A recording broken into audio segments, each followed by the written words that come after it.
জয় মা লক্ষ্মী। নমস্কাৰ বন্ধুসকল, পুনে এটা গুৰুত্বপূৰ্ণ ভিডিঅ'লৈ স্বাগতম জনাইছোঁ। ধনতেৰাছৰ দিনা বিশেষকৈ আপোনালোকে কি বস্তু কিনি আনিব, ঘৰখনলৈ কি বস্তু কিনি আনিলে ঘৰখনৰ সুখ সমৃদ্ধি বৃদ্ধি পায়, মা লক্ষ্মী বাস কৰে, আৰু এই ধনতেৰাছৰ দিনা বিশেষকৈ কি বস্তু আপোনালোকে দান দিব নালাগে বা কাৰোবাক দিব নালাগে বা কি ভুল কৰিব নালাগে, সকলোখিনি তথ্য আপোনালোকে জানিব পাৰিব। যদি নতুনকৈ চাইছে আমাৰ চেনেলটো ছাবস্ক্ৰাইব কৰি দিব, ভাল লাগিলে লাইক এটা কৰিবলৈ নাপাহৰিব। জয় মা লক্ষ্মী। ধনতেৰাছৰ দিনা বিশেষকৈ সন্ধিয়া সময়খিনি কি ভুল কাম নকৰিব। ধনতেৰাছৰ দিনা সুখ সমৃদ্ধি ধন সম্পত্তি লাভৰ বাবে বিশেষভাৱে দেৱী লক্ষ্মী আৰু ভগৱান ধনৱন্তীক পূজা কৰা হয়।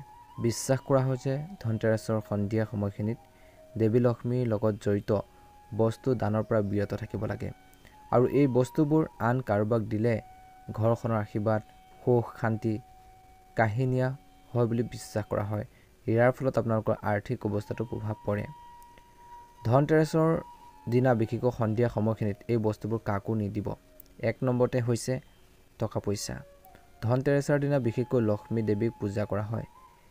এই পূজা সন্ধিয়াৰ প্ৰদোষ কালত কৰা হয়, আৰু এই সময়ত দেৱী লক্ষ্মীক ঘৰত আদৰিবলৈ মূল দুৱাৰখন খোলা ৰখা হয়। কাৰোবাক ধন ধাৰে দিয়াটো এই দিনটোত অনুচিত বুলি গণ্য কৰা হয়। ইয়াক লক্ষ্মী দেৱী বিদায় দিয়াৰ সমতুল্য বুলি ধৰা হয়। বিশ্বাস কৰা হয় যে ইয়াৰ ফলত আপোনালোকৰ ঘৰখনৰ আৰ্থিক মংগলৰ ওপৰত প্ৰভাৱ পৰিব পাৰে।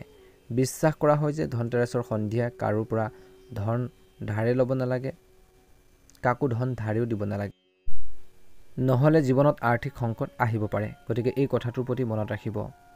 দ্বিতীয় বস্তুটো হৈছে ঝাৰু। ধৰ্মীয় বিশ্বাসত ঝাৰু লক্ষ্মী দেৱীৰ লগতো বিশেষকৈ জড়িত হৈ থাকে। সেয়ে ধনতেৰাছৰ দিনা বিশেষকৈ সন্ধিয়া বা দীপাৱলীত ঝাৰু দিয়াটো অশুভ বুলি গণ্য কৰা হয়। ইয়াৰ ফলত লক্ষ্মীক ঘৰৰ পৰা আঁতৰাই নিব বুলি ধাৰণা কৰা হৈছে। গতিকে এই সময়ত কাকো ঝাৰু দিয়া উচিত নহয়। বহু ঠাইত ধনতেৰাছত নতুন ঝাৰু কিনি ঘৰত সমৃদ্ধি নিশ্চিত কৰে। গতিকে ধনতেৰাছৰ দিনা এডাল নতুন ঝাৰু আপোনালোকে কিনি আনিব পাৰে ঘৰখনৰ বাবে। 3 নম্বৰ বস্তুটো হৈছে পিঁয়াজ আৰু নহৰু। পৰম্পৰাগতভাৱে ধনতেৰাছ আৰু দীপাৱলীৰ সন্ধিয়া পিঁয়াজ আৰু হালধি দিয়াটো পৰিহাৰ কৰা হয়। জ্যোতিষশাস্ত্ৰ অনুসৰি বিশেষকৈ এই সময়খিনি খাক ৰাহু আৰু কেতু গ্ৰহৰ লগত জড়িত। বিশেষকৈ ধনতেৰাছ সন্ধিয়া বিশেষকৈ পিঁয়াজ বা হালধি দিলে ৰাহু আৰু কেতুৰ অশুভ প্ৰভাৱ বৃদ্ধি পায় বুলি বিশ্বাস কৰা হয়। ইয়াৰ ফলত আপোনালোকৰ জীৱনত নেতিবাচক প্ৰভাৱ পৰিব পাৰে আৰু আপোনালোকৰ ঘৰত অশান্তিৰ সৃষ্টি হ'ব পাৰে। ইয়াৰ ফলত আৰ্থিক সমস্যাৰ সৃষ্টি হ'ব পাৰে। গতিকে ওচৰ চুবুৰীয়া বা আত্মীয়ই যদি পিঁয়াজ বা হালধি বিচাৰে এই দিনকেইটাত, তেনেহ'লে সেইবোৰ দিয়াৰ পৰা বিৰত থাকক বুলি কৈছে। অন্য এটা বস্তু কেতিয়াও নিদিব, সেইটো হৈছে নিমখ। দেৱী লক্ষ্মীৰ লগতো নিমখৰ বিশেষ সম্পৰ্ক থকা বুলি ধৰা হয়। ধৰ্মীয় বিশ্বাস অনুসৰি দেৱী লক্ষ্মীৰ উৎপত্তি সাগৰৰ পৰা, আৰু নিমখ সাগৰ সদৃশ পানীৰ পৰা তৈয়াৰ কৰা হয়। সেয়ে লক্ষ্মী দেৱীৰ লগতো ইয়াৰ সম্পৰ্ক আছে। গতিকে ধনতেৰাছৰ সন্ধিয়া বা আন কোনো দিনত বিশেষকৈ নিমখ সন্ধিয়া সময়ত কেতিয়াও দান বা ধাৰ দিয়া উচিত নহয় বুলি কৈছে। ধনতেৰাছৰ দিনা বিশেষকৈ পিতলৰ বাচন আপোনালোকে ক্ৰয় কৰিব। ধৰ্মীয় বিশ্বাস অনুসৰি কাঁহক ভগৱান ধনৱন্তী ধাতু বুলি গণ্য কৰা হয়।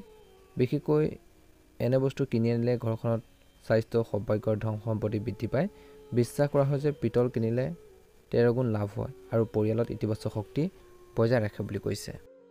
ধনতেৰাছৰ এই শুভ দিনটোত বিশেষকৈ নতুন ঝাৰু কিনাটো অতিকৈ শুভ বুলি গণ্য কৰা হয়। নতুন এডাল আপোনালোকে নিশ্চয়কৈ কিনি আনিব। ঝাৰু লক্ষ্মী দেৱীৰ প্ৰতীক বুলি গণ্য কৰা হয়। গতিকে এডাল ক্ৰয় কৰি আনিব নিশ্চয়কৈ। ঘৰৰ পৰা নেতিবাচকতা আঁতৰোৱাত সহায় কৰে। ধনতেৰাছত বিশেষকৈ অনা ঝাৰু প্ৰথমতে পূজা কৰা হয় আৰু তাৰ পিছত ঘৰখনত ব্যৱহাৰ কৰা হয়, যাৰ ফলত দেৱী লক্ষ্মীৰ স্থায়ী বসবাস নিশ্চিত হয় বুলি বিশ্বাস কৰা হয়। ধনতেৰাছত বিশেষকৈ ধনিয়া ক্ৰয় কৰাৰ পৰম্পৰাৰো বিশেষ তাৎপৰ্য আছে। লক্ষ্মী দেৱীক বিশেষকৈ ধনিয়াৰ গুটি আগবঢ়োৱাৰ পিছত ধন ৰখা তহবিল বা ঠাইত ৰখা হয়। তেনে কৰিলে ঘৰখনলৈ সমৃদ্ধি আহে আৰু আৰ্থিক অৱস্থা মজবুত হয়। আৰু এই বীজটো কেৱল ধন সম্পত্তিৰ প্ৰতীক নহয়, শুভ শক্তিৰ বাহক বুলিও গণ্য কৰা হয়। ধনতেৰাছৰ দিনা গণেশ আৰু লক্ষ্মী দেৱীৰ ফটো বা মূৰ্তি ক্ৰয় কৰাটো শুভ বুলি গণ্য কৰা হয়। দীপাৱলীত এই মূৰ্তিবোৰ পূজা কৰিব লাগে। সৰু বা ডাঙৰ যিকোনো আকাৰৰ আনিব পাৰে। এই সকলোখিনি কথা আপোনালোকে মনত ৰাখিব। মুঠৰ ওপৰত আপোনালোকে এডাল ঝাৰু কিন্তু কিনিবই এইদিনা। ঝাৰু যিহেতু লক্ষ্মী দেৱীৰ প্ৰতীক বুলি গণ্য কৰা হয়, ধনতেৰাছত ঝাৰু ক্ৰয় কৰাটো শুভ বুলি গণ্য কৰা হয়, কাৰণ ঘৰলৈ ঝাৰু আনিলে দেৱী লক্ষ্মীক নিমন্ত্ৰণ কৰা হয়।